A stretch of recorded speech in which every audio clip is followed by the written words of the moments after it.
Hi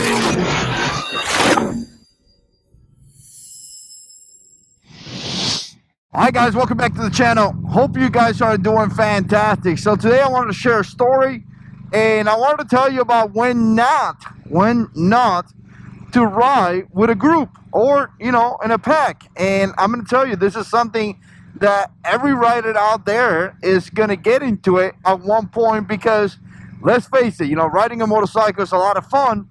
And when you start riding, you start meeting people, you start being part of that community.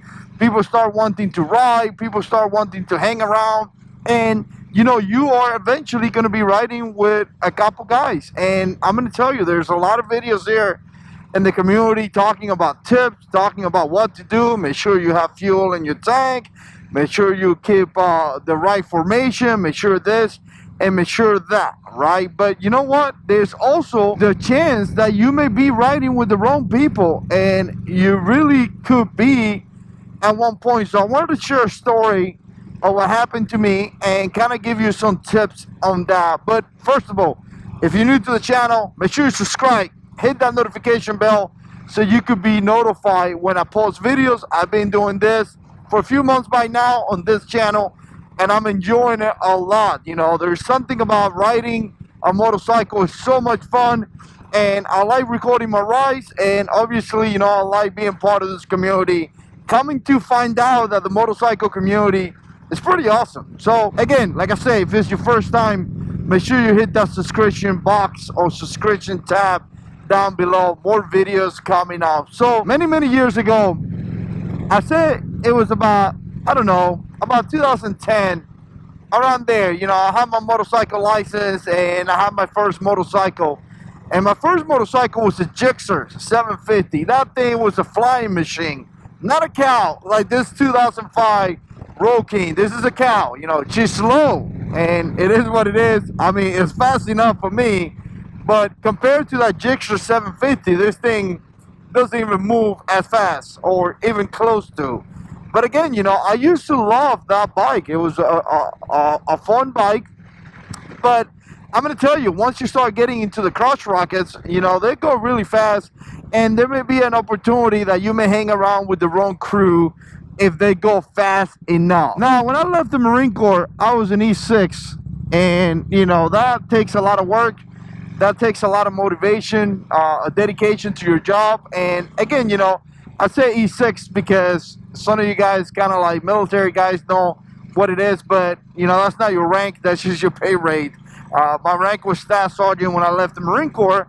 And again, you know, you become a staff non-commissioned officer. And like I said, it's just a lot of work. But during that time, I got selected to be in that rank. So to me, it was so amazing. To me, it was something that I've been working on for so many years. I think it took me from sergeant to staff sergeant. It took me maybe, I don't know, 3.5, 4 years, something like that. Just think about this. I'm not going to add it up, but I picked up sergeant November 2006, and then I picked up staff sergeant January of 2011. Yeah, January of 2011. So that right there should tell you that it took me a good amount of time. And again, it wasn't really long enough. There's guys that it takes way longer than that. Like I say, you know, picking up staff sergeant takes a long time. So going back to the motorcycle, I was riding with these guys, and they just start doing stupid things, just stupid, going way too fast and this and that. And I simply, what I did was that I detached and I left because they weren't listening. And I just left and I went home. And a couple guys showed up to my house and they were like, hey, why you did that? What's going on? And I said, you think I'm stupid? You think I'm going to give up my career in the military over, you know, something so stupid? You know, we get in trouble, we get arrested, or we get a ticket for going really fast. Next thing I know, the military will pull away my promotion. And again, you know, 3+ almost 4 years of hard work down the toilet because I'm riding with a bunch of knuckleheads. I'm riding with a bunch of guys that really are not responsible. And that's not what I want to do with my life. That's not what I want to do in general. I want to have a great time. I want to enjoy my motorcycle.